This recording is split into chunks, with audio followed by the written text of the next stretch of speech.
அன்பு ஆன்மீக தமிழ் அன்பர்களே நண்பர்களே, உங்கள் அனைவருக்கும் தமிழ் யூடியூப் சேனலின் இனிய தமிழ் வணக்கம். தாய்மொழியால் இணைவோம், தாய்மொழியை வளர்ப்போம்.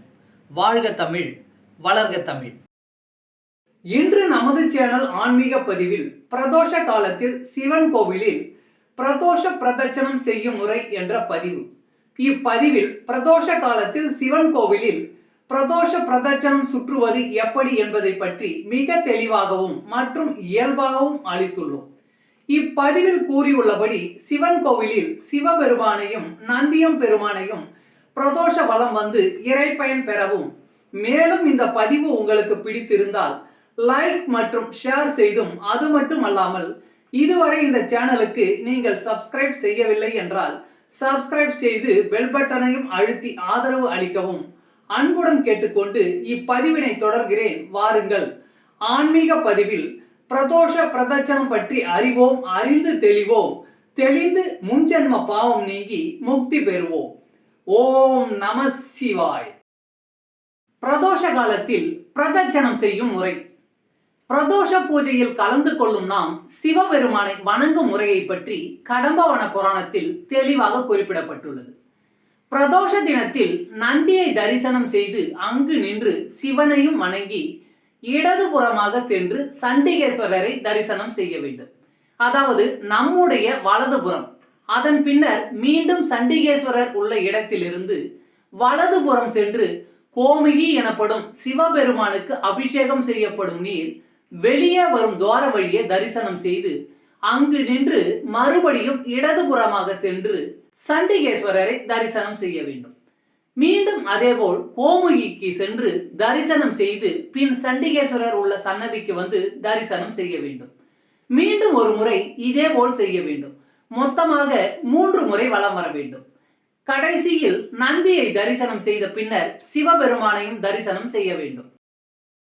இப்படி பிரதட்சணம் செய்து வழிபடுவதற்கு சோமசூத்திர பிரதட்சணம் என்று பெயர். சோமசூத்திர பிரதட்சணம் செய்து வழிபட்ட பின்னர் தன்னைத்தானே 3 முறை சுற்றி கொண்டு ஆத்ம பிரதட்சணம் செய்ய வேண்டும். இப்படி பிரதோஷ தினத்தில் பிரதட்சணம் செய்து வழிபட நம்முடைய பாவங்கள் நீங்கி நற்பலன்கள் அடைய பெறுவோம். பிரதோஷ காலத்தில் கூறி வழிபட வேண்டிய நந்தி காயத்ரி மந்திரம். ஓம் தத்புருஷாய வித்மகே சக்ரதுண்டாய தீமகி தன்னோ நந்தி பிரச்சோதயா. இதனுடைய பொதுவான பொருள் என்னவென்றால், பரம புருஷனாகிய நந்தியம் பெருமானே, உங்களை தினமும் வணங்குவதன் மூலம் என்னை காத்து எனது மனதை தூய்மைப்படுத்த வேண்டுகிறேன். ஓம் நம சிவாய. தமிழ் அன்பர்களே நண்பர்களே, இன்றைய ஆன்மீக பதிவில் பிரதோஷ பிரதட்சணம் பற்றிய பதிவை தெளிவாக உங்களுக்கு அளித்ததில் நான் மிகவும் பெருமை கொள்கிறேன். மேலும் இப்பதிவில் அளிக்கப்பட்ட தகவல்கள் அனைத்தும் யான் அறிந்து கொண்டவை.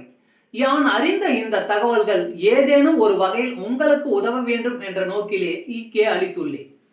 மேலும் யான் அளித்த இந்த பதிவு உங்களுக்கு பிடித்திருக்கும் என்று நான் மிகவும் நம்புகிறேன். அது மட்டுமல்லாமல் யான் அளித்த இந்த தகவலை பின்பற்றி நீங்கள் பிரதோஷ பிரதட்சணம் செய்து சிவன் அருள் பெற்றால் அதில் எனக்கு மிக்க மகிழ்ச்சியே. வாழ்க வளமுடன். சர்வம் சிவமயம். இறையருள் பெறுவோம், இன்பமாய் வாழ்வோம். அன்பு ஆன்மீக தமிழ் அன்பர்களே நண்பர்களே, இவ்வீடியோ பதிவினை கேட்டு இன்புற்று ஆதரவு அளித்த அனைத்து தமிழ் உள்ளங்களுக்கும் எங்கள் மனமார்ந்த நன்றி. மேலும் இப்பதிவு உங்களுக்கு பிடித்திருந்தால் லைக் மற்றும் ஷேர் செய்து, இதுவரை இந்த சேனலுக்கு நீங்கள் சப்ஸ்கிரைப் செய்யவில்லை என்றால் சப்ஸ்கிரைப் செய்து ஆதரவு அளிக்க வேண்டி அன்புடன் கேட்டுக்கொள்கிறேன். நன்றி.